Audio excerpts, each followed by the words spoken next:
Oh, sorry guys. Apparently, I had a okay. My mic was off. I'm really sorry. So, well, can you hear me now?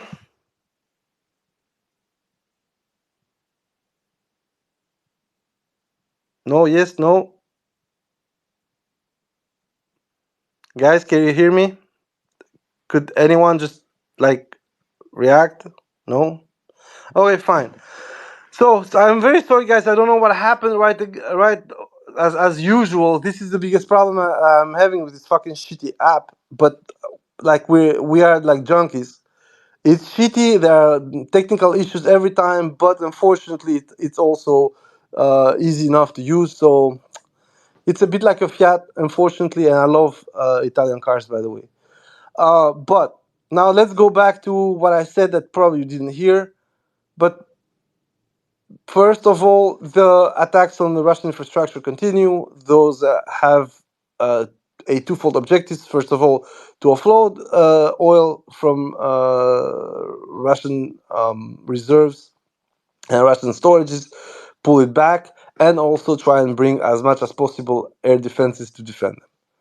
That is a clever ploy, very fine, no problem. But however, it's missing the main point is that this plays perfectly into the counter value approach that the Russians can do, and they can inflict a lot more damage. Second of all, we have a huge problem with the Ukrainian PR. Ukrainian PR, unfortunately, is there for a point and reinforces still, even at this point, the attitude to the most diehard Ukrainian stance. And I think part of this PR is why nobody's understanding why Kursk is already a mess and is probably sinking Pokrovsk at the same time. Contrarily, uh, the Russian Ministry of Defense has managed to make Kursk the keystone, the linchpin of its success in Pokrovsk. First of all, by playing the economy of force after a first week that was absolutely abysmal. However, that first week also decided Kursk for the rest of it because in a lot of shit show, a lot of very bad decisions, and a lot of unorganized attempts, something still came through, and that was, as I said, the defense of Korenovo the very first few days, which allowed the Russians to basically choke the Ukrainians in the Suja plain and basically forced them to start right away after the first week to begin the exploitation phase, which is, as I said, after the 10 days, they started to attack the same bridges. And the same bridges, they didn't want, in my opinion, to destroy them initially because they wanted to cross them and occupy the land beyond that. That would have been very useful if they had bypassed in Korenovo. They would have taken the forces that are defending currently Grushkovo uh, by the rear, and therefore it would have been probably one of the biggest humiliations for the Russian military, especially in its home ground. And then it would have opened the way up to Rilsk on the northwest, and probably Atolgov, and who knows, maybe Kurchatov. However, as I said, this was an extremely ambitious plan for the kind of forces that Ukrainians put together. And because of the hodgepodge character and because of the leeway they allowed to the troops, um, so this is what is transpiring mostly, that units and subunits still keep their organic command, and then there is an overarching structure. Probably that would be the two divisions that are fully there, 22nd and the 80th, or at least they have a larger presence, which means that those two units are overarching, and then they are overseeing the execution of the tasks. However, for the units engaged, the core task and command pole seems to be the command of the unit itself. which, as I said, causes you a lot of headaches because if every unit is thought to have the same fire capability, but when you see the Orbats, you have guys with senators and you have guys with tanks, they are not going to have the same impact. And given that there are very few armor units that have been engaged, thanks to members of the team, we have basically PID 3 units, of which only one is a full battalion. So basically, you got 31 there, and then you got two companies. Two companies, if we keep them non-HQ, so basically 10 tanks, we arrive at 51 tanks for the whole op, based on the units. We're not speaking about based on what we've seen. Right now, we're just speaking about the units. And the units at hand, the 22nd has at least one company of tanks, of which it has lost at least three. Then we have I think there's a whole tank battalion. I need to check, but basically there's one tank battalion, there are two tank companies. That's about 51 tanks if we want to be, um, pedantic about it. And if those are HQ companies, then we have between 54 and 57, depending how the HQs are laid out. But you need to know that right now they're already lost 13 to 15 tanks, which means that they are already, even in the best case scenario, 25% tanks less. And this is also why at the beginning you could see these foray groups, these advanced parties with one or two tanks accompanying a couple of MRAPs or whatever. And this is the huge problem of this operation. As I said, you have all these units with different equipment, but the firepower is not the same. So basically, as I said, if you're gonna send guys with senators and Cossacks to take over a village, it's fine if there is not much resistance to it. But if you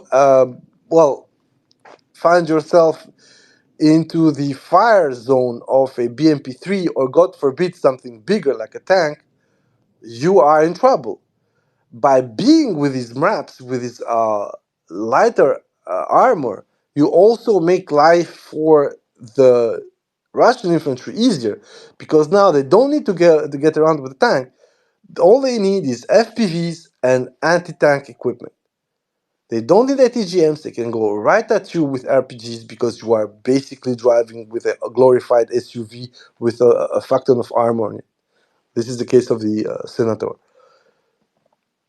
So once you start understanding this, so that not that all the units are equivalent in firepower and in capability, you also start understanding why the Russians went for the head of the snakes pretty fast. So they tried to isolate all the tank binomes, tank platoons, and tank companies. That's what we saw, the Challenger getting fucking smacked.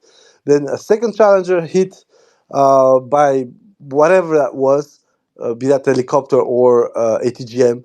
Then we saw something funny, which is a couple of Soviet-style tanks also being attacked by Lancets. So once you start to understand how the Russians try to contain this Ukraine advance, you understand that I tried to go for the hard nuts right away. Ida ambushed the T-64, and there was a T-80 around the corner. Then you had the Lancet ambush on the Challenger 2. The other Challenger got hit by a helicopter. So you got a lot of things that happen that start to trickle down and make you think that, okay, the Russians were under shock for maybe 3 days. But after that, they understood also the capability, the type of equipment that they had in front of them. Yes, maybe the infantry was a lot more expert than what the Russians had on the spot right away, which also contributed to some horrible scenes, pretty basic ambushes against Marines, ambushes against conscripts, ambushes against border guards. So That was awful, and it also showed the difference between the two adversaries initially. But then things changed a lot, and I think that's where the Ukrainian PR shot itself in the foot. And that change, in my opinion, was Giri. And the Russians played it beautifully. First of all, they introduced the brand new FPVs, which are optical fiber. I have footage that can prove this. So now we know 100% is that's we have all this wonderful footage. Second of all, a war seasoned professional unit went against another such unit. So the 810th Marines went to face the 80th VDV on the Ukrainian side, plus Ahmad, of course. They defeated them in detail. They absolutely annihilated these motherfuckers. Not a single vehicle got out of Giri alive. They captured 3, they destroyed 5 or 6 or 7, depending who counts, and they, I think, completely sealed off the east of Suja. That defeat there, plus the Safanovka up northwest, completely curtailed the maximum expansion zone of the Ukrainians. But it didn't do only that. Up to this point, Russians had few in between PR victories in the full sense of the word. Are we gonna say like literally uncontestable victories? One such was Mariupol. The ranks of Ukrainians surrendering between 2.5 and 3.5, depending who you listen, that was staggering. That, as a PR game, doesn't get any better. But now you had something completely different. You had the Ukrainians committing the same mistakes as the Russians initially, being punished for it. But this time it wasn't in Ukraine. It's not the invaders are bashing the poor Ukrainians. No, this time it was in Russia. So seeing the Marines completely wreck these motherfuckers changed everything. On the PR side, on the psyche, the psychological aspect of it, that was the first stone to the defeat of the Ukrainians. After Korenovo, after the failure to advance, Russians do not have the best PR in the world, but that aspect literally was a own goal for the Ukrainians. Then Safanovka happened, and that was even worse. And then we had those small scenes with a small convoy that was doing a logistical run that was ambushed by the Chechens. And I know you guys remember, but on one of the footages, you could hear in the background Chechens literally, well, applying war justice, let's say it like this. But all these footages had something else in common. The PR victory on the Russian side was great. The tactical victories were also amazing because they were, as I said, to me, they curtailed completely where the Ukrainians would go, what was the maximum reach. But on the other side, they were also validating, and this I already made the remark, they were validating our approach at Team War Criminal in the sense that this guy is going to go full organic. They do not have that much logistical assets. So what they need absolutely to do is to go fast, clear whatever they can behind them and also in front of them, set the positions and allow the real logistical effort to start pouring in and fortify Suja and slowly creep to the next villages and so on, as to create a network for their drones, a network for the supplies, and a network of defense. This, however, when you see the latest footage, is not happening. These guys do not have the time to dig. They do not have the time to actually concentrate their forces into pre-positioned systems. They are nowhere near to what they had in Ukraine, which was their country, when they actually could defend against the Russians. And this is just posture, guys. And I told you, and this is the funny part, how many FPVs on the Russian side are we seeing now in Kursk? The ratio of what's being shown is 3-1. It's as simple as that. And there is everything that I told you about how FPVs work. FPVs are absolutely the best tool ever for defense. Because you can use them to create choke points, control areas, and it's done. The other side needs to fucking find a solution around it. This is what the Russians have been trying to do for now 11 months, from Avdiivka to now Pokrovsk. And there is still no panacea for that. Then now the Russians come with motherfucking optifiber FPVs, which so far have no solution. And to make things worse, the Ukrainians themselves half-assed their cope cages. Their cope cages were more, in a sense, concealment canopies than actual cope cages. And we've seen the detail multiple times. They do not defend properly. They can sometimes work if you throw your lancet on the side and shit like that. But most of the times, tanks that have been engaged have been defeated. That's as simple as this. And that's the biggest difference between what happens with a Russian style cope cage, solid one, incremented with explosive reactive armor, rubber, all this shit. And then the bullshit that they literally sent the Ukrainians to die with. And this is another notch to the PR game.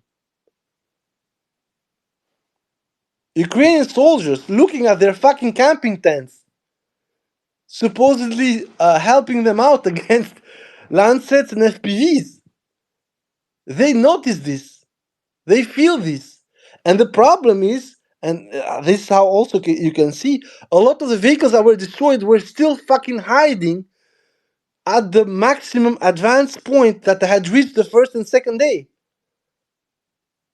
It made things a lot more easier for the Russians.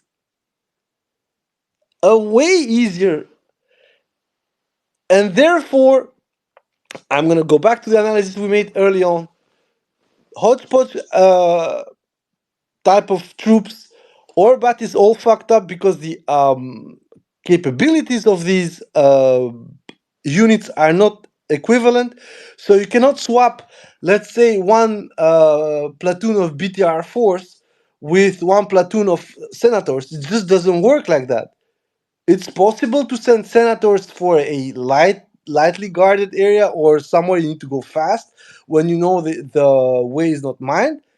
But if you send your senators in Korenovo, as we saw, trying to bypass it, the only thing you're going to get is just fried Canadian steel with Ukrainian salo. I'm pretty sure that's good if you go to a Ukrainian restaurant in Canada. I'm not sure the Ukrainians appreciate that in Russia, though. So once again, we are back to something that I had explained already last year.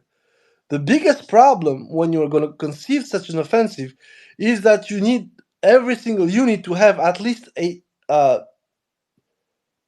level of interoperability. And this means that every single unit you're going to send has to have some kind of firepower equalizer.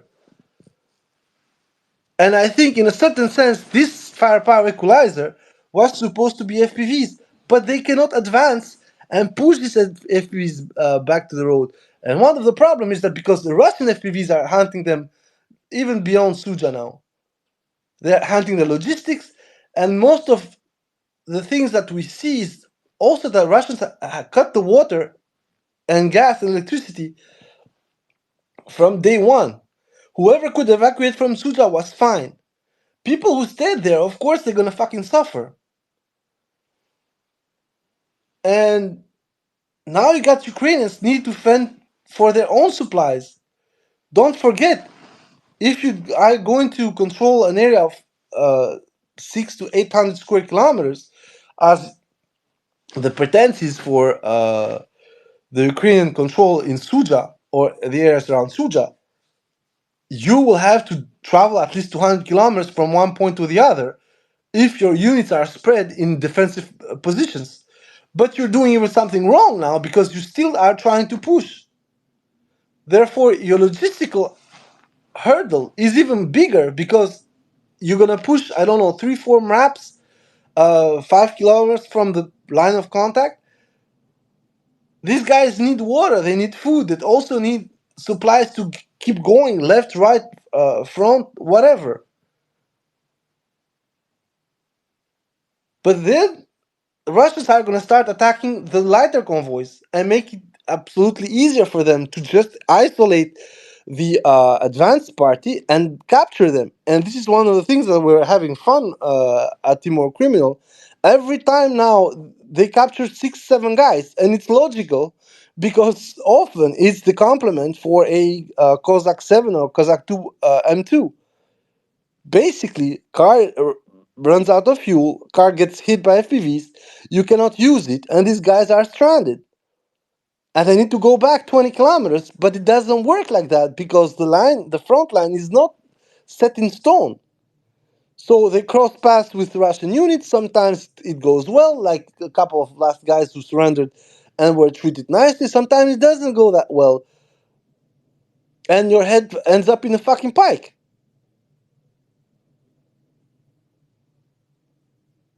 Or you get randomly executed, and both sides have done this. In a certain sense, it's true that Ukraine started it,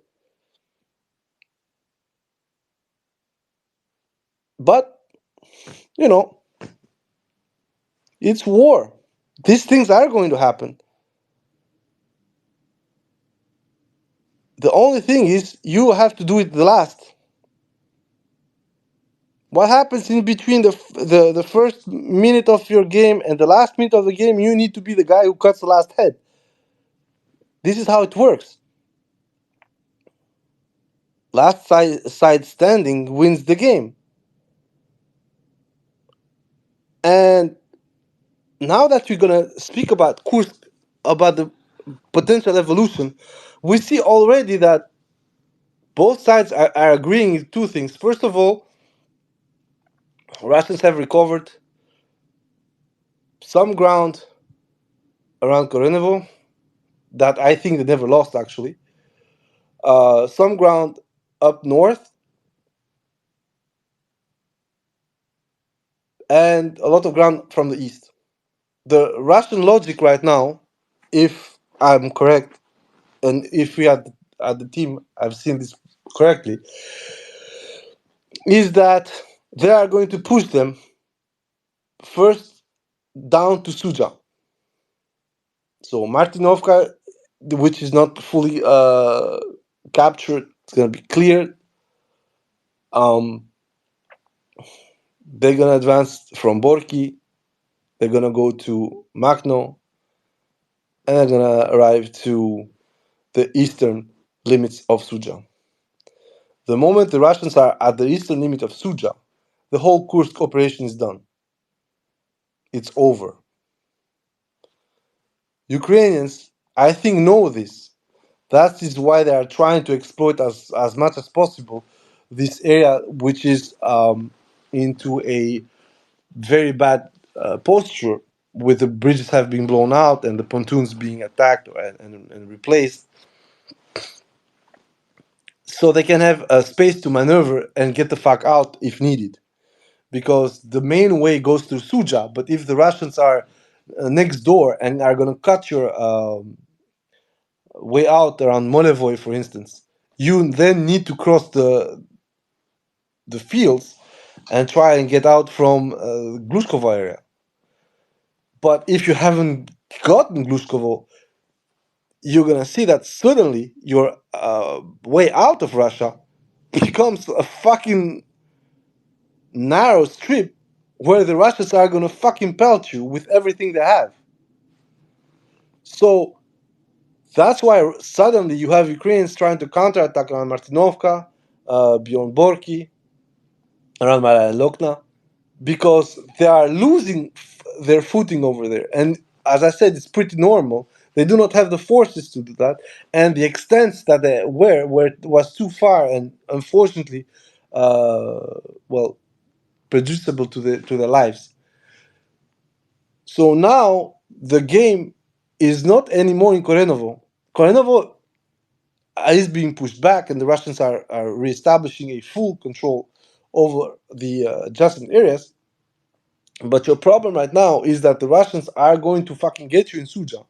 The moment that that happens, as I said, the Ukrainians are going to think of getting out. But then we have the problem of our friend Zelejido, who gambled somehow to obtain some advantages over this operation. I said that from the first day he is going to go all in and force the Americans to support him by allowing some deep strikes. The Americans have not done that, and they are saying that you have everything that you need right now, so deal with it, motherfucker. And I pretty much understand that. I understand that because the American helped into planning this shit was as reluctant as what happened last year when the CIA had said, "Oh, listen, guys, the Zappo nonsense with the way you want to do it, it's not going to work. You're going to have very limited results." I can post uh, pictures from April and May 2023. But the Ukrainians still went with it. And of course, they said that the allies didn't help them and this and that. The reality is completely different. And in Kursk, I think it's just the same. In Kursk, they went with their own idea, and it was a gamble. As I said, bypass Korenovo, cross Glushkovo, get Rilsk, try to push as far as possible towards Kurchatov, open completely that Kursk area, roughly around 2 to 3,000 square kilometers, and then this was not going to help them with negotiation, but was going to force the Russians to bring a lot more troops to fucking exterminate them. So instead of the alleged 30,000, the Russians would have had to move at least 100,000 people. But that takes out a lot of troops that have to be ready. And therefore, the whole logic was indeed this. Once you analyze it properly, what they would try to do and where they failed, you understand what the problem is. The problem is that they had a huge plan. This plan was a 50-50, even worse. It didn't work properly for many reasons. One of these reasons that, as I said, the whole shit show was a hodgepodge. I'm going to tell you something, and I don't want people to interpret this as some kind of superiority of one equipment to the other. But had the Ukrainians 4 full brigades, Soviet equipped or American equipped, they would have probably gone to Kurchatov. Had the Ukrainians a even capability, they wouldn't have even needed their air force or their drones and anything. They would just fucking have punched through, punch, and you saw Ukrainians in Rilsk, you saw them in fucking Kurchatov, and then you would have started to have a huge panic shuffle over troops. But once again, they were dressed as hobos, equipped as hobos. For fuck's sake, they had BTR 60 PBs. They tried to attack the other border points, and one of the BTR 60 just broke down. It wasn't even attacked. They were fucking stuck because one of the BTRs had broken down. So imagine this bullshit. You're going with this hodgepodge, absolute hobo style army, trying to do something that you would need probably 2 to 3 American ABCTs to achieve. You don't have enough troops, your logistics suck, your equipment sucks, you achieve surprise and it's all the best, then you get beaten down for your most critical point by some cadets from the Russian aerospace forces. And then you start to get lanceted, get hit by Iskander and shit. Then helicopters come by. Then it's true you've advanced, but you're nowhere near where you planned to be. And everybody's super triumphant about, yeah, we just brought war into Russia. I'm like, yeah, fine. I mean, it wasn't the first time even. and suddenly you stall, you get beaten back from critical points, Giri, Safonovka, Kauchu. Then you try a couple of shit shows around Korenovo, it fails again, it's absolutely horrible. Then you pull back, try to start reprobing, and the probes get back to the same exact result because right now you don't have your superiority in troops, you do not have your element of surprise, and you have started to attrite your troops and your forces pretty badly. So as I said, we were at roughly 50 by week 1, about 90 by day 10, and we're at 160 by day 22. This is exactly what happened to Robotine. Robotine, the best chance was the first, second, and third weeks when they had punched sufficiently, they had enough equipment, they could advance, but unfortunately, it wasn't enough. Now, the same thing's gonna happen to the Ukrainians. You tried with your best, you failed. You're gonna try it with your second best, you failed, and now you're gonna fucking try and fight for scraps. And you see it already. At the beginning, everything was mechanized or motorized, everything was armored and shit. Then now you see more and more pickups popping out. You see them more and more trying to move um, by foot. You see the Russians not even needed to have heavy armor. Look at the fucking losses. Half of the losses that are inscribed on Oryx were lost the very first day. They were captured or destroyed.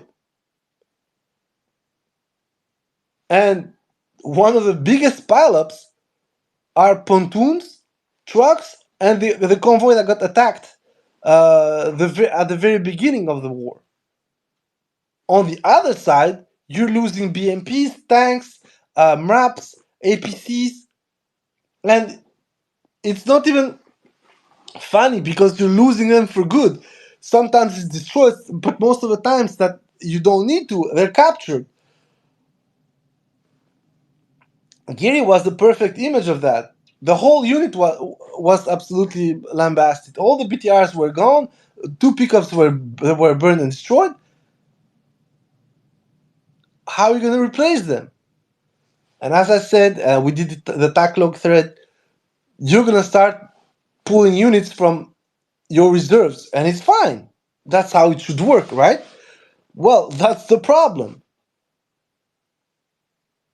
Those units that are in reserve had another purpose, and we saw that a couple of times. They tried in Suzemivka, they got blasted. They tried Kolotilivka, they got blasted.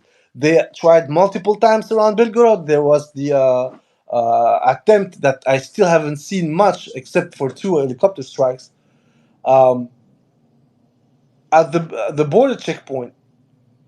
There was an attempt at Shebekino, which, as I said, would be completely retired by the Ukrainians because you are going to attack uphill directly on the area of responsibility of the Vovchansk troops, which means that you're going to get fucking grinded. And I think that one of the victims of the Lipsy attempted counterattack, which caused them another 3 BTR force, was part of this. This was the attempt to actually do something about the situation.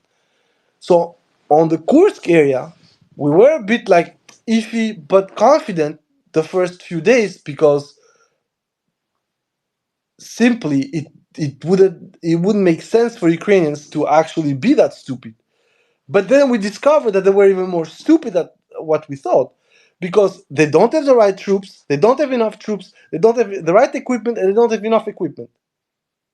And it worked because the Russians were, well, on the light side and pretty poorly manning the area. Once the big guns came by, once the head choppers came by, things changed completely.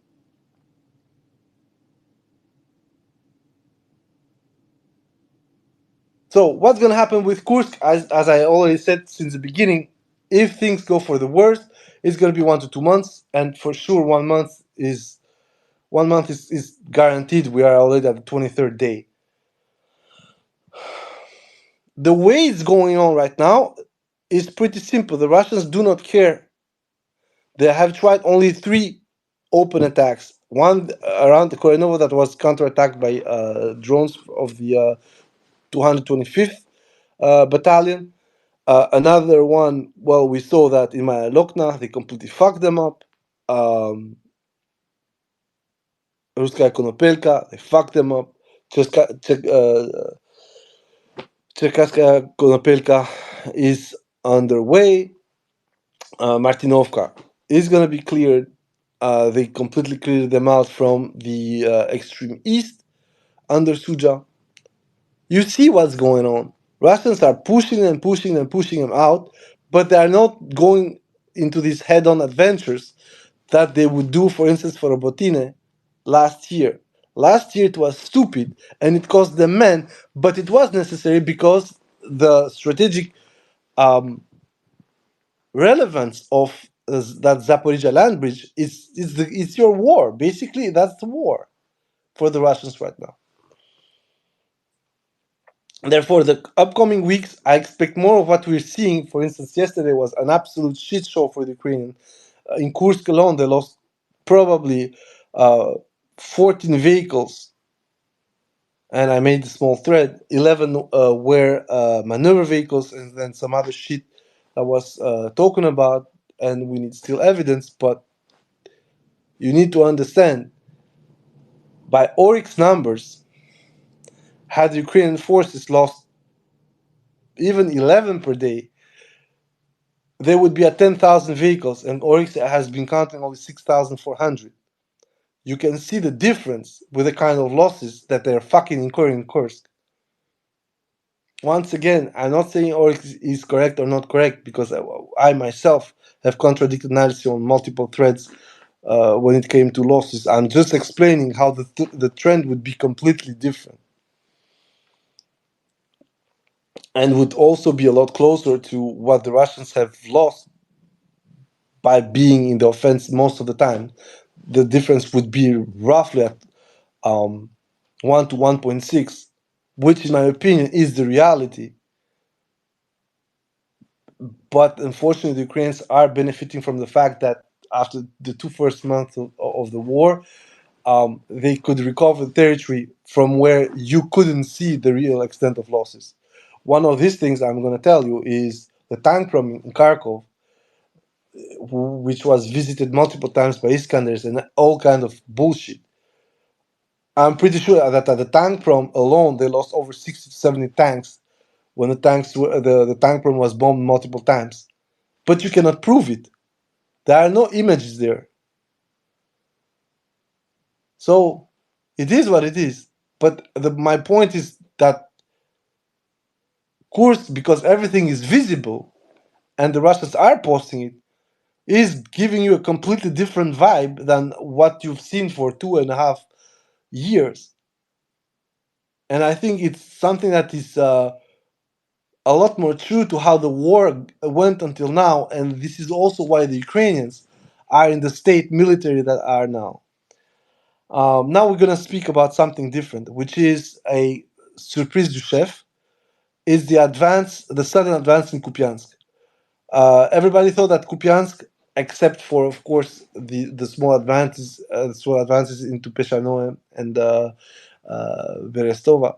We thought that Sinkovka, for instance, was in the fridge, mostly because the troops had been transferred to go to Kursk. Well, surprise, surprise, this is not true. And they finally took Sinkovka, opening them the way to go toward Petropavlivka and drive a wedge between Kupiansk on one side and the rear backfield that was actually holding the line, stopping the Russians from bypassing Sinkovka through the fields and then going straight to Petropavlivka. By doing so, by just advancing and wedging between Kupiansk and Petropavlivka and taking over Petropavlivka, the Russians actually are going to put under threat probably a grouping of between 400 and 600 people that is covering the eastern approaches towards Kupiansk and the Oskil River. If the Ukrainians are smart, they are going to do what they are trying to do right now in Pokrovsk, which is get the fuck out before getting into a hotel.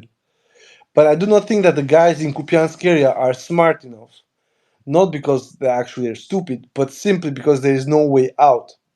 If you see the topography of the area, you're gonna go down slope, which means that the Russians are gonna hit you in the fucking back. Therefore, I think those guys are gonna defend themselves as hell, and are gonna try and delay as much as possible the Russians completely moving the line from where they are to the road going from Berestove towards Kupiansk. This opens a completely different scenario for the area as well, because it slowly is going to give the Russians what they wanted in the area. First, the first step, as I said, should be around 100 square kilometers from Kupiansk to Berestove, and northwards of the highway slash road that goes between the two places. And then they're going to gradually go down, because they're going to create a couple of cauldrons, and they're going to just resorb those and then advance. And this is going to completely change the logic of the Oskil River line. For the Ukrainians, once Kupiansk falls and the Russians start reoccupying the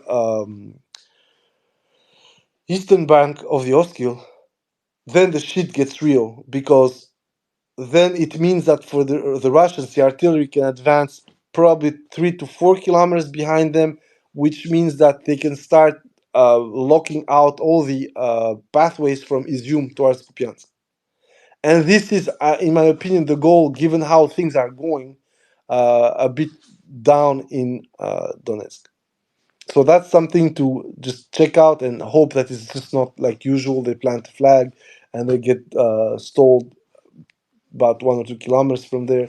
And in my opinion, it's going to happen, because Kupiansk is extremely important for the Ukrainian side, and I do not think they're going to let it go without the fight. Actually, they have done it for now over a year and a half. Now we pass to a second part, which is the Pokrovsk area. So this is where, basically, for everyone who has followed us at Timor Criminal, you are starting to realize that what seemed a wager 10 months ago is happening live.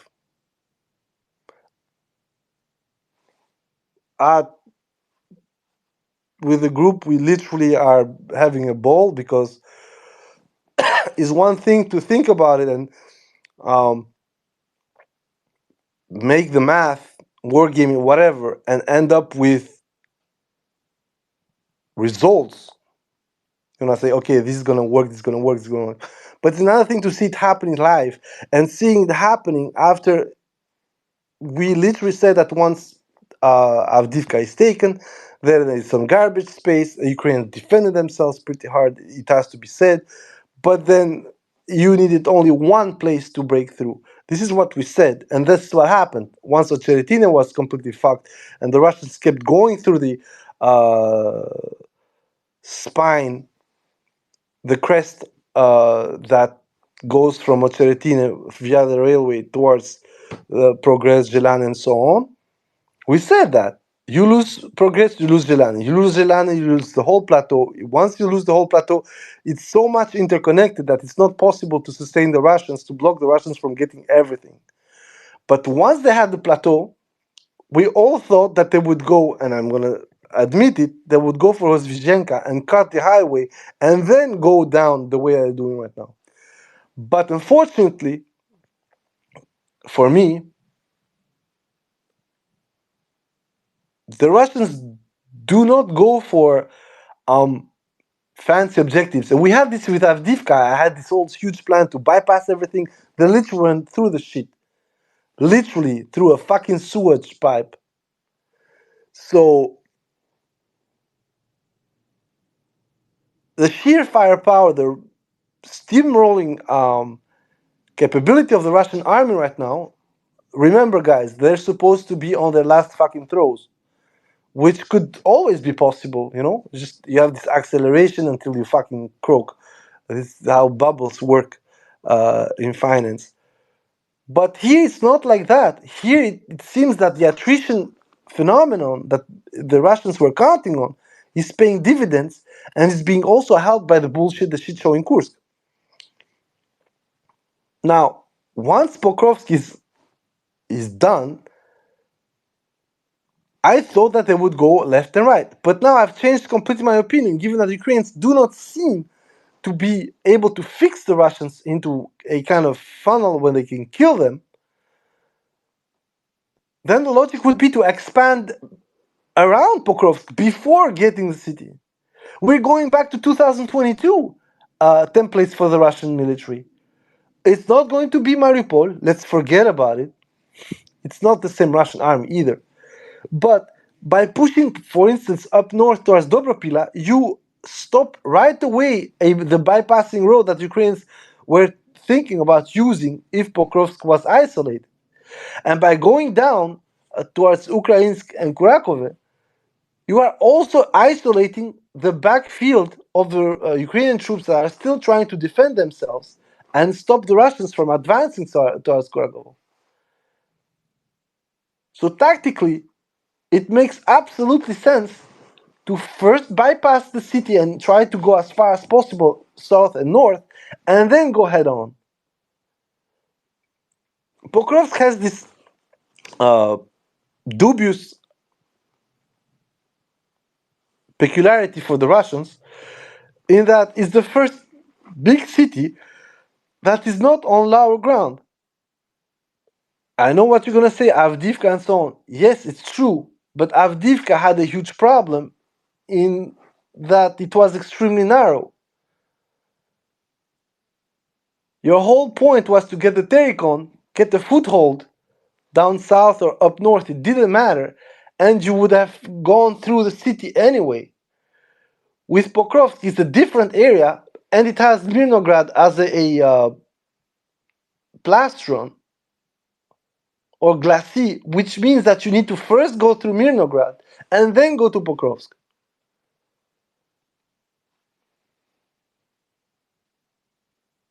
This is the main problem, and this is why I think the Russians would be wise to first expand and block the Ukrainians on a longer line and force them to expand their defense zone instead of going head on towards Pokrovsk and start a grinding match that we know is going to end up with the city probably razed and Ukrainians losing it. But first, it's going to be very problematic in losses on both sides, but still in losses, and also on supplies. The point is to do what's going on right now, which is show the Ukrainians that, okay, you want to stay in the city, we're going to fucking bomb the shit out of you. But at the same time, we're also going to choke the fuck out of you by blocking your ways in and out of the city. And this is the interest that I have right now. If the Russians do that, they're also going to start reaching on the back of Kramatorsk. Because now the bypass would have to be over 250, 300 kilometers to reach from Dnipropetrovsk towards Kramatorsk, Sloviansk, and the sister cities. All by already having a foothold in Chasov Yar beyond the canal, and by attacking Konstantinovka at some point from the Toretsk axis. The way the Russians are doing this, it is looking like a fucking perfect storm. And it makes it even less understandable from our perspective on why the fuck Zelia went to Kursk.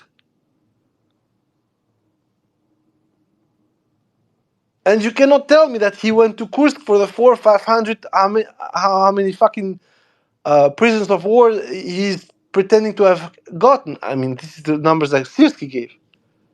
Especially as the exchange happened right away. And first thing the Russians did, they grabbed their conscripts that just lost in Kursk, they sent them back home. So what exactly is there to win in this? Especially as the losses in Kursk itself are mounting. Then we have another problem with the Pokrovsk advance. By pushing the line so far and opening up like this, the threat is not anymore only to Kurakovo.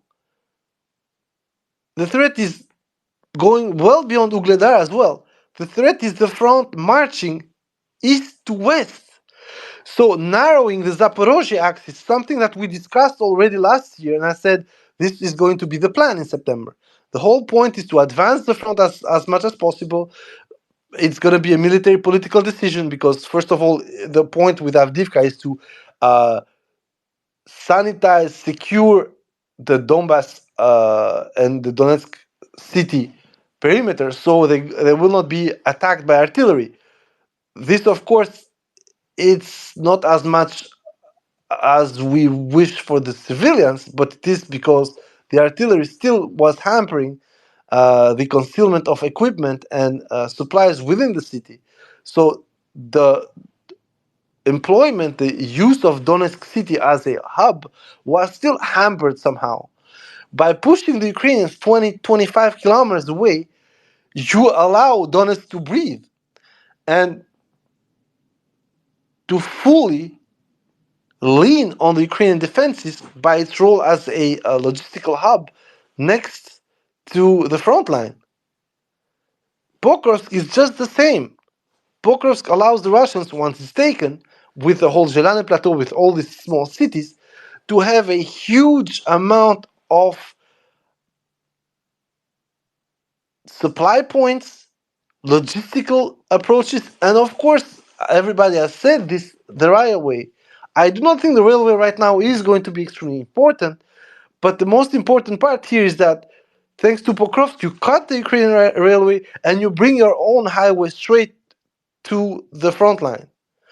And of course, this I discussed already, it opens you the possibility if the Ukrainians are trying to play dumb, you can go and push through Pokrovsk towards Dnipropetrovsk. You pass the boundaries of the two oblasts, and then Ukraine has a huge problem. And this huge problem is called my front has shrunk to 100 kilometers wide, which means that the attempt of another counter in Zaporozhye is going to be extremely complicated because you have a lot less space to move around and stage your troops. On top of it, with the front advancing from the east, some units and some areas, especially around Velika Novosilka, are going to be literally into a half kotel, into a half boiler. And the advancement of the front can be up to 31 kilometers deep from east to west, which means that the most forward point from the Russian side is going to cut the back of multiple Ukrainian units that are allegedly defending or staging to attack towards Zaporozhye. I'm going to put a map so you guys can see what I'm telling about, what I'm talking about. But it's absolutely crazy because Pokrovsk has so much potential for mischief on the Ukrainian side that nobody, I'm going to repeat this, nobody was seeing the map, nobody was seeing what might happen. We say what will happen, understands why the fuck we are in Kursk. And it doesn't matter if you are in Kursk so that Americans can give the right to fire attacks towards Russia. That shit is so limited that it doesn't make any fucking point. On top of it, the escalation ladder has gone back to Russia. You know, until now, everybody was having this funny thing on the Ukrainian side. Oh, we're sending drones, we're burning planes and shit. Russia just fucking barged in with its fucking cruise missiles. And then suddenly the narrative changed again. Not that much because Russia was far more effective. Russia was as effective. But suddenly the damage that you're sustaining, as I said, is not in one point. You didn't attack one airfield. You didn't attack one fuel depot. Those motherfuckers took out three 750 kilovolt transformers and at least 8 or 12 330. The damage that Russians did the 26th of August had no common measure with the damage that the Ukrainians inflict on the Russians. In a certain sense, the Ukrainians still try to outsmart the Russians, as I said, by trying to hit where they think it will hurt them, while the Russians are hitting them when it actually kills them.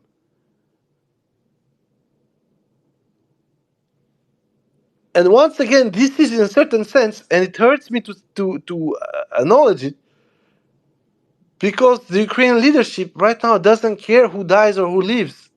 They pretend to speak about, we care about our people, we need this to defend. No, if they cared about that, they would have already sat, because the signs are on a fucking wall, writings are on the wall. They would at least try to tactically delay this situation by starting negotiations, by showing some signs of good faith and betraying them later, which is what they did in 2022. But they're not doing this.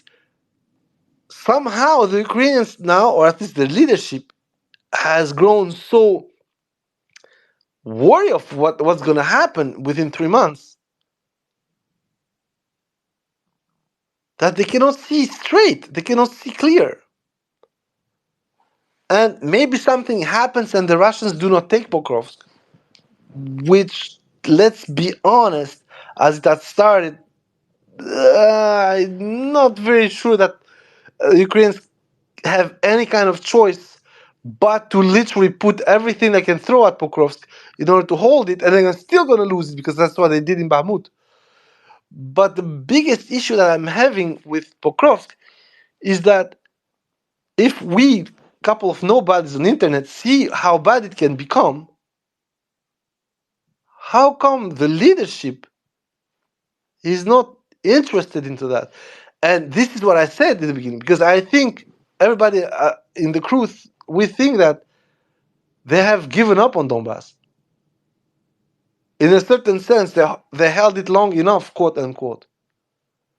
The point for them now is to use Kursk for something different, which is don't go further. But in order to do that, as I said, you need that Kursk becomes successful. And right now, Kursk is not. Comparing Suja with Pokrovsk? No. Comparing Malaya Lokna with Mirnograd? No.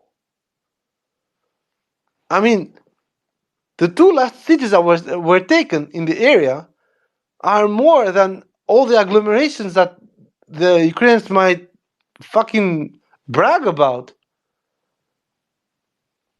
in the Suja plain. It is that crazy. It just denotes how big Russia is, actually. That in such a huge space you have just one city and then a couple of hamlets. But it is that like that. And this is the biggest problem that we have right now. Is that one side is completely fucking cuckoo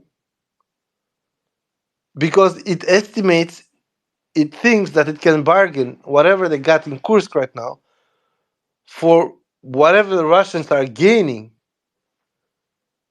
I'm not even saying about whatever Russians are holding. And this is how bad it gets. Because this kind of leadership, what are you going to tell to them? They're going to come, they're going to say, I want this. I said, no, you cannot have it. No, I want this and nothing else. I'm like, bro, no, it's not going to work like that. You can try it with someone else, but it's not going to work like that. And Zelensky just comes through with, we had a peace plan. Fine. Peace plan is not going to work because you don't control enough area. So what are you going to do? Let's invade Kursk. Okay, you invade Kursk, you get beaten the shit out, you get kicked out, then what?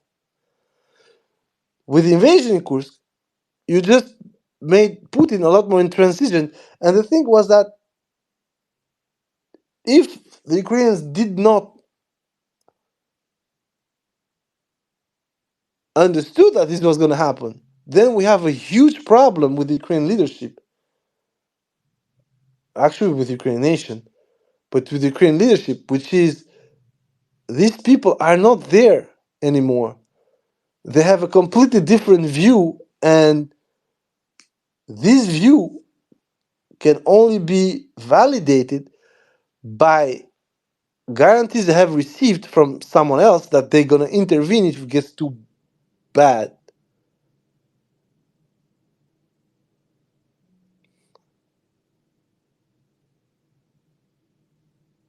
This is the only way I can interpret this. The only way I can interpret this is literally the whole plan for Kursk and for the rest of the war is that trying to have the Americans intervene.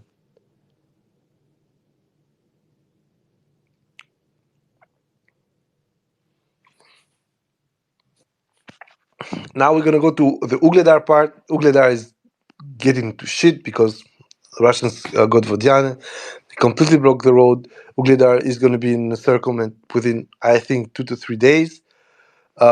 It's already under fire control. And the sooner that thing goes out, the better it is for everyone. Because that at that point, the line can be completely solidified and leveled out. And then the ball would be on the Ukrainian court. What are you going to do? Um, a lot of people were yapping about the 10 new brigades, some of them mechanized and shit like that, brigades being prepared in the West, potentially with or surely with Ukrainian refugees or asylum seekers or whatever. But we're still speaking about 10 brigades, like best case scenario, 30,000 people. Although in reality, there are more like to be 25,000, but once again, it doesn't matter. It's nowhere near what they need for next year. Unless, once again, they want to try this funny thing around Zaporozhye, for which they would still need 100,000 people, given how they failed last year with the alleged 40,000. But once again, it wasn't really 40,000, as I said. The front was extremely wide. They were attacking over 600 kilometers on linear front. So it reduced whatever capacity and whatever numbers they had, they reduced them to zero simply because it stretched them too thin. Now, on a smaller front, it's true that it could work but the problem is that your enemy, especially where you tried last time, which is Velika Novosilka, is going to be on your neck. You are not going to have all the leeway to attack Velika Novosilka how you had in 2023. So the problem that I'm seeing with this is that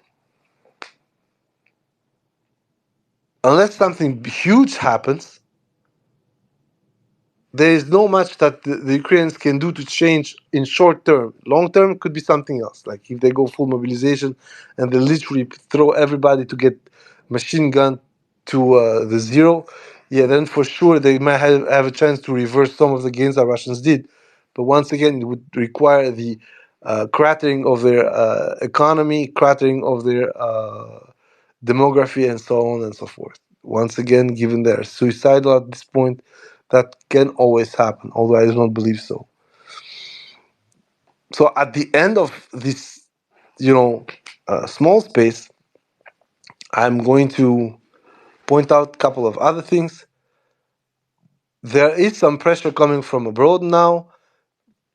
From the 1st of September, China is going to massively curtail uh, drone components, and this risks causing a lot of trouble to the Ukrainians. And a lot of people are going to say, yeah, but it's going to be like the Russians, they're going to find a back door through another country and it's going to be done. Possible. Very possible they're going to use Poland. But the shift in flux trades is going to alert the Chinese. And I really think that the Chinese, by doing what they just did, so the export towards Ukraine being curtailed, um, are also starting their pressure for their own peace plan, which, funnily enough, as I said, I do not believe that's a good peace plan or bad peace plan. I don't think the Chinese have a peace plan. I think the Chinese want a ceasefire. It will not matter how they're going to achieve that, but they want a ceasefire because they are starting to have one huge problem for some of the exports. Although the Houthis are not stopping the so-called Chinese ships, there is this huge problem in controlling what they're doing because some of the ships that were hit were actually supposed not to get hit because of the ownership structure was fishy. Some of that ownership was half Russian, Cypriot, whatever you want. But for the Chinese, what they want absolutely right now is that the war stops. Probably at the expense of some Russian ambitions, but mostly at the expense of most of the Ukrainian hopes. Is it going to be a good peace? I do not think it's going to be a good peace for the Russians if they do not wrap up Pokrovsk and that part of Donetsk. I do not also think that it's going to be a good peace for the Ukrainians. I think it's going to be one of the worst things to happen to them. However, the reality is that right now, by playing curtail, the Chinese have finally started to apply the pressure that we were speaking last year. First of all, one of the first pressures was to allow the Russians to level up technologically at some point.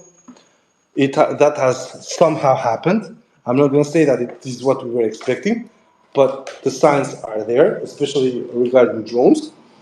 And then the most important part is not that much this technological leap, but the most important part is the pressure that the Chinese can put on the global market and on the Ukrainian side, given how the Ukrainians are huge consumer of drone and drone parts.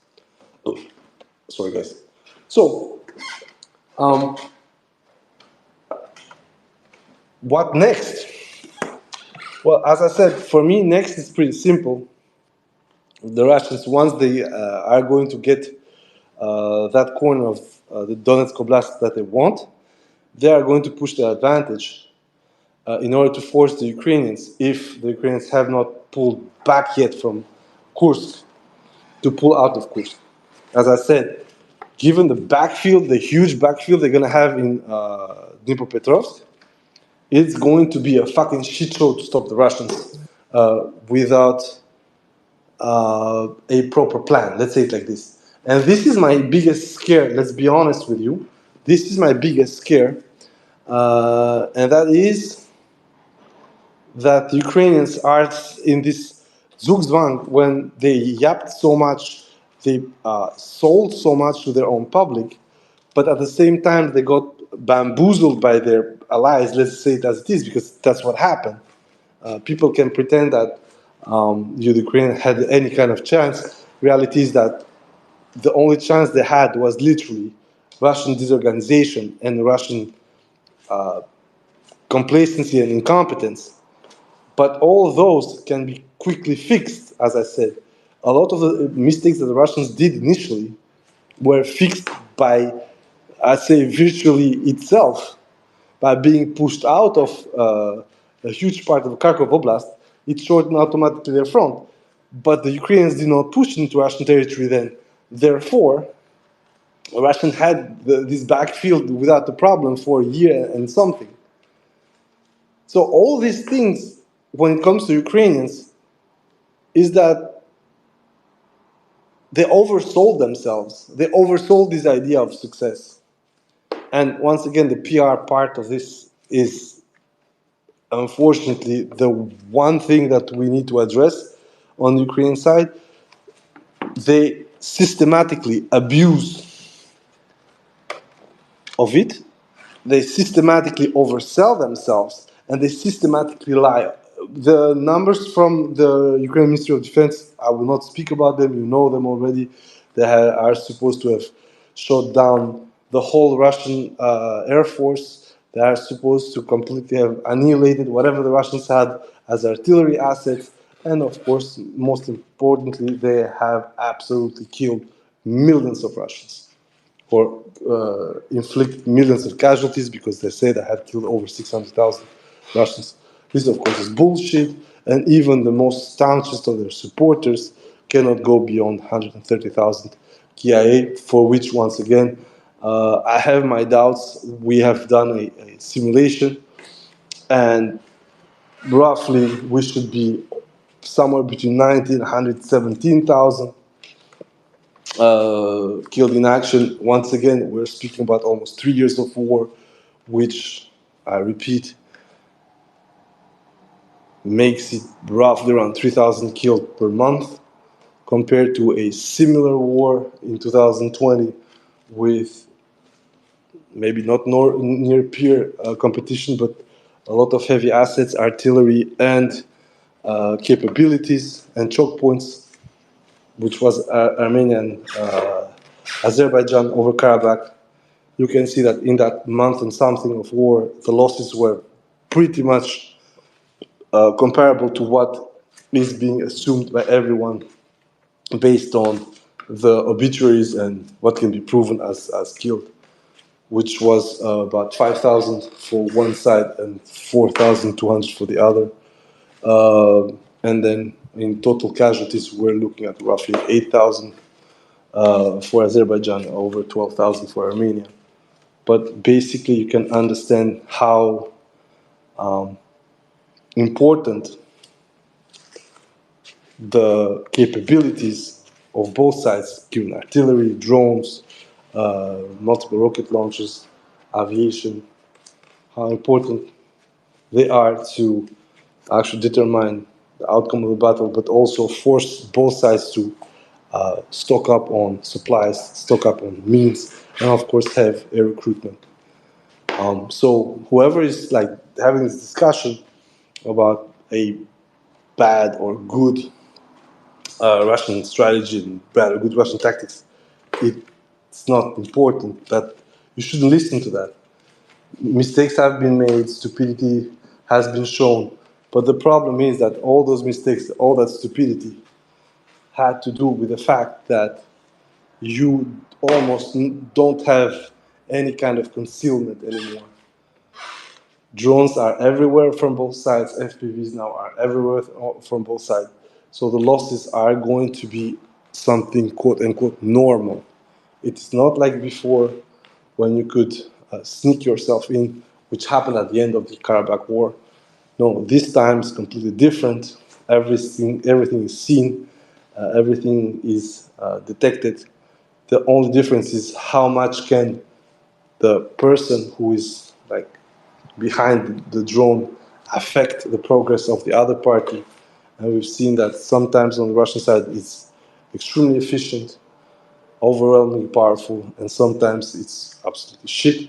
And when it comes to the Ukrainian side, they sell it as they are completely impervious to fast assaults and sneak attacks from the Russians. But the reality, when you see at the map, is that the Russians are still advancing despite the quote-unquote better drone coverage from the Ukrainian side.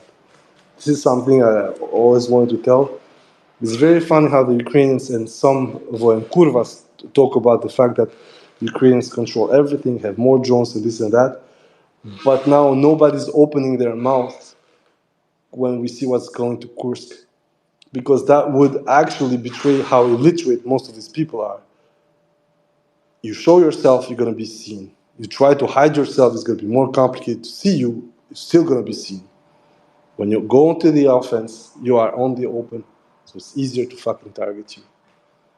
And we have the exact proof, the exact evidence of what I said for so long about the FPVs. The moment the Ukrainians are going to go in the offensive, the images that we saw for 9-10 months on the Ukrainian/Russian side are going to be reversed, and that's what we're getting. We are getting a large attrition in Kursk, large losses on the Ukrainian side, despite the fact that it was supposed to be the contrary, given how the Ukrainians were dominating in drones and drone technology. There is no such thing as absolute domination, guys. It's a game of cat and mouse, and it's always a game of numbers. The moment the Ukrainians are gonna quote unquote have this number advantage that everybody was mocking Sudoplatov about the drones. That's also something funny. Who now today is complaining about Sudoplatov drones being useless? Zero. Nobody. And this is one of the things I wanted to insist. Right now, the Russian military information is just a cesspool. I'm not saying do not believe them, it's not that.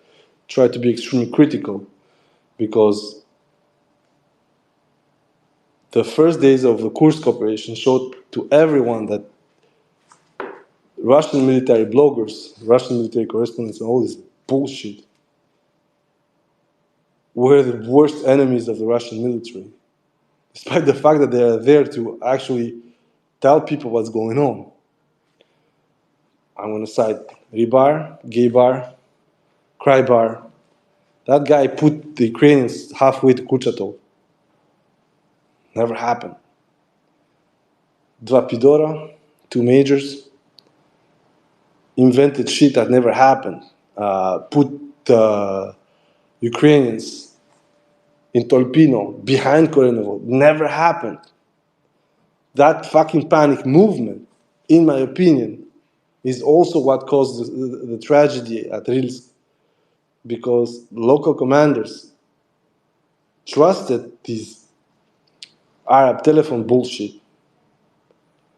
and probably pushed as fast as possible these guys towards the front, with, unfortunately,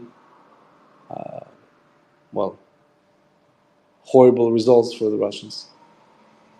Once again, please, guys, pay attention to what you read and be extremely critical to everything. Even us, don't trust us unless we've, given you guys the receipts. And I think for now, since January 2023, Timor Criminal has been rarely wrong, mostly right, and sometimes fucking spot on, contrary to a lot of other people. But at the same time, I think that you should also watch left and right. You should also make your own opinion, and sometimes also ask yourself, because we have, at least I have controversial opinions. For instance, for the hardened shelters, I'm going to still repeat, you have a problem of air defense. Putting more concrete over your planes is not going to help you out at termine, because simply at some point the Ukrainians are going to be given enough tools to hit your hardened shelters and the permission to use them against Russia. So you have a fundamental issue, which is, first of all, your planes are too close, and second of all, you cannot intercept everything. So try to lower the threshold of the risk by pulling the planes a bit further, trying to start digging underground to have underground hangars instead of pouring concrete on top of the earth, with all the potential issues that you might have. And also, one of the biggest problems with the Russians is an absolute non-respect of safety procedures. One of the biggest problems that we've seen both in Lipetsk and in Marinovka was that guys were leaving bombs ready to be latched next to fucking aircraft. As simple as that. And that comes from complacency. It has nothing to do with even the interception. Had those UMPKs not been next to the fucking aircraft, you would have maybe 2 or 3 damaged aircraft, and it's fine. You're going to patch the holes, send them back to Siberia, and it's done. But by making it so dangerous for the planes themselves, by pure complacency, by pure laziness, like, why would you put your bombs next to your plane if that plane is not going to take off? Anyway, It was just a last reminder that you shouldn't believe in false prophets, including us. As for the rest, guys, yeah, I'm gonna just let you ask whatever you want or contribute whatever you want. It was a bit longish. It was a bit complicated technically because Twitter is Twitter. Up to you guys.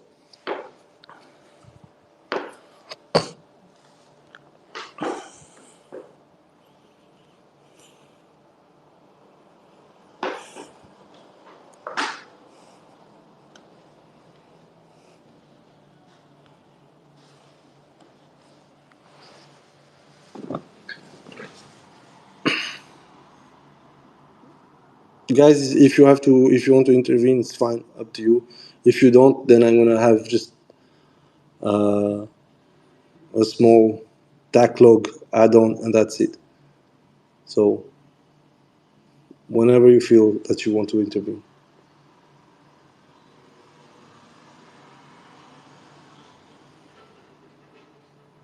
Okay. Meanwhile, we're gonna go back to the backlog. A couple of units that were still missing are gonna be added. Part of those is a UR-77 that was used early on to breach the fortifications, and also a MRAP mounted M58 Miklik that was also used. Very, very funny. As for the rest, thanks to Omsky Prizrak, we have a pretty decent list with geolocations around Kursk. There are some controversial points. For instance, we have kept, or at least he has kept on the list, but we agree on that. 4 HIMARS. I don't care if it's 2, 3, or 4. The losses of the HIMARS were real and they are biting. But the most important part of this is not as much the HIMARS or the losses. The most important part is that, as I said, we are roughly 160. That's about 7 per day, 7.2 per day. It's higher than the average that Oryx is counting for the whole front per day until today. 0.3 higher, which, when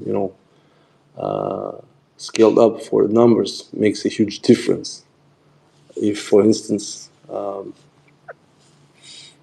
losses would be at 7.2 instead of 6.9, then we would have roughly 400 vehicles more, 300 vehicles more as losses. This is something that's completely crazy, to be honest. It's completely fucked up. And it really shows that the Kursk operation is getting its toll. And as usual, we are only going to see the Ukrainians giving up when the situation for them is going to be untenable either elsewhere, so like in Pokrovsk, either simply untenable in the area itself when they would lose so many assets that they would just simply give up. This is what happened in multiple areas. Krinky, that's what they did. In Cossack camps, it's what they did. Multiple other areas, they plied, although that was in 2022, they just went home. During the counter, same thing. They tried and tried and tried in Robotine, and until they took the village, and then suddenly everything stopped. We went from mechanized assault into motorized with pickups and shit, and then just guys going through the trenches by night under the cover of drones and FPVs. And this is the process that is literally going to appear in front of our eyes, I hope already by this weekend, but I think that it's going to be next week, simply because the Ukrainians do not want to give up, do not want to admit this is a failure. And this is one of the things that, surprisingly, I would have thought the Russians would actually suffer from. And it's true that a lot of people are going to say, yeah, but look at Avdiivka, they lost so many. No, I think for the Russian leadership, Avdiivka was condition sine qua non. So it didn't really matter how much assets were lost there, and also the type of warfare that is being fought on both sides is going to cost you. If you are going against defended positions, it's going to cost you a very, very, very, very large amount of men and equipment. There is nothing else to be said. And this is sad in a certain sense because we are going back to this attrition, World War One style warfare or World War Two in its entering phases. But the reality is that you are going now not only against prepared positions, but also, as I said, a lot of contactless means of fighting you, FPVs, guided artillery, UCAVs, stuff like that. This was, of course, the more theoretical aspect. Right now, for instance, for Ukrainians, the FPVs and the drone drops are the biggest problem. Whereas on the Russian side, of course, it's a bit more complicated because what the Russians are also now very fond of doing is fixating their enemy to a certain position and literally smashing it with UMPKs, and of course trying from time to time to push small units forward to see if the position is completely cleared. And at some point, it's going to work, and once it works, it's done. Like they're going to get the position, move on, and most of the times they're going to go well beyond the first position they want to clear up because the Ukrainians are also suffering from a lack of personnel. But the most important part is that, as I said, the grouping according to the units that we found out that should have roughly 50 something tanks has already lost 13 to 15 depending to who you listen. This means that, as I said, over 25% are gone.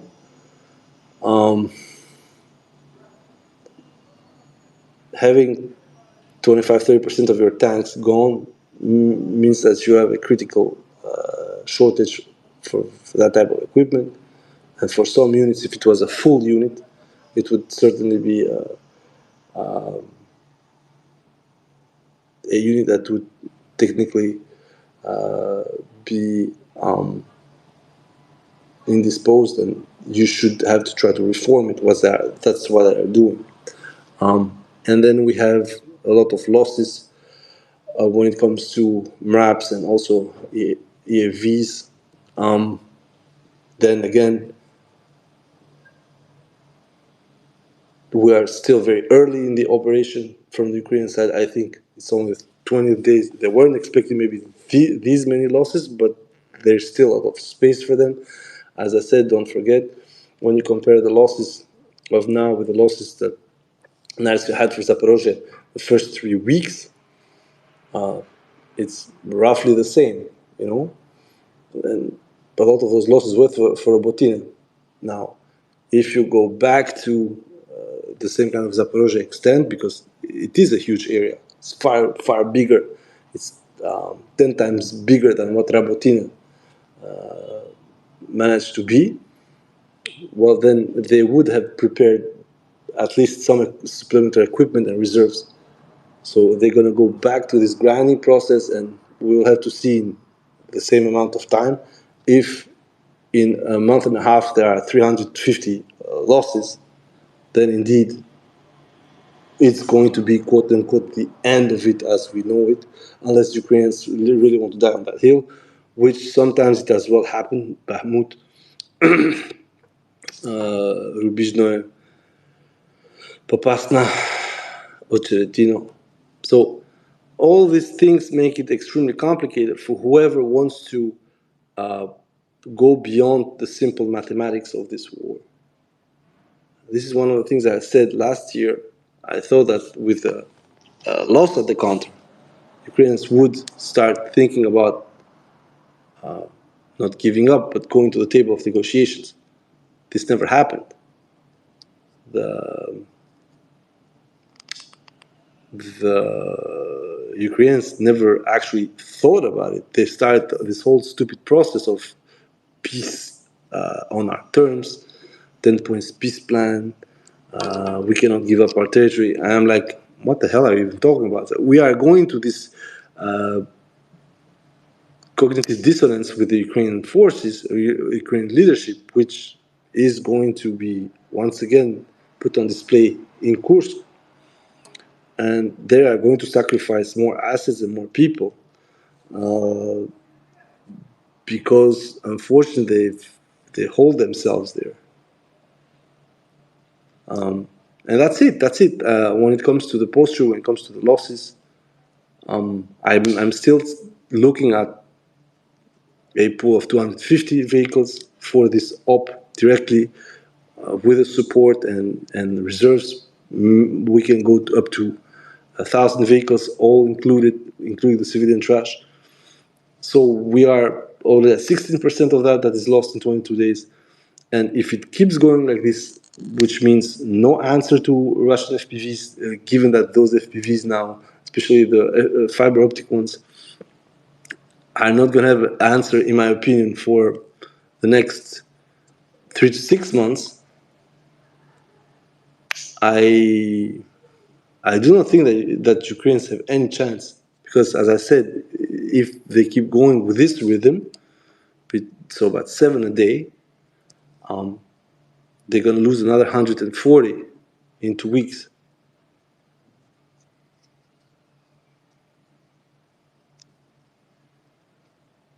Sorry, in 3 weeks. So, what's the point? What's the logic? And at Team War Criminal Crew, we asking ourselves the same thing. We want to know, maybe there's a grandmaster plan, maybe they have hidden people under the floor and they're going to pull it out to attack Zaporozhye or attack Kherson. But the reality seems to me a lot more simple and awful as well, because it seems to me that Ukraine went for its huge gambit, and this gambit was, in a way or another, trying to have the Americans to intervene on its side. And one of the things I'm really a bit afraid of is Ukraine puts itself into deep shit and then cries sugar daddy. And of course, the Americans at some point, either they're going to lose face by letting Ukraine completely crumble, or they're risking something bigger and counting on the fact that the Russians are bluffing, which is always a possibility, and then get themselves into a shit show, which, if it goes to shit, is going to be extremely costly for the Americans, especially when it comes to how they're seen in the world, because this is the biggest problem right now. America right now is seen as a very nice and calculating nation, and they managed to put Russia into a corner. But if they intervene and it goes all wrong, and they need to escalate Korean War style, and then after that, maybe someone else decides to join in, starts by C, then we have something that is completely preventable, and that the Americans are going to cause a global catastrophe just by being assholes like the Ukrainians. And once again, I'm not discussing the invasion itself. The fact that Russia went against the UN Charter by actually invading another country. No, I'm discussing, once you enter this logic, America accepts the proxy war, right? Fine. When at some point you win or you lose. And either you accept that you went into a proxy war, or you just shuffle your board. But by completely, appending the game board, then no rules apply. And the whole bluffing game becomes extremely complicated. Especially if, from our point of view, the troops that Americans have for the moment around Russia, but around Europe anyway, are not enough for what they need to do. And therefore, the reply will not be in Ukraine. The reply would be in Europe from Russia.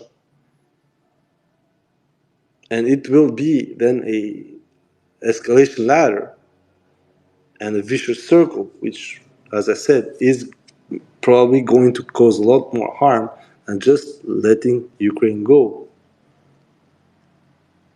And history is full of examples where the lesser evil or the lesser problem is not the mortal one. Having Ukraine, in a way or another, give up some territories but not recognizing them.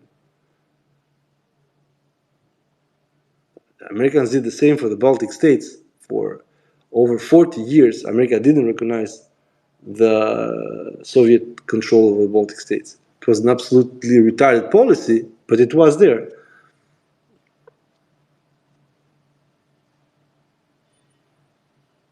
So this is the biggest problem. I want to say once again, this is the biggest problem I have with the current Ukrainian leadership is that I really think they had ideas that are not supported by the American leadership, but they are forcing the Americans to take some kind of measures, which would, in the best case scenario,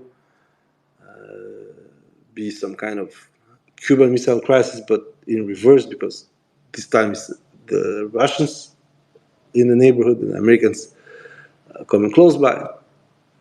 And in worst case scenario, well, by iodine, guys, iodine is gonna solve some kind of problems, and hopefully stopping water and shit. But once again, this is the worst case scenario. I do not believe in that scenario. I really do believe that the Americans are gonna take a lot of time to accept that they lost. It's going to be some kind of Afghanistan redux. And of course, a lot will be decided by who's going to be at the White House. If it's Kamala, we're going to have more of the same with a incremental decay of the Ukrainian position. If it's Trump, then all bets are off because you don't know what he's going to do. And the only plan that was put on paper in his name was probably the worst shit ever because it's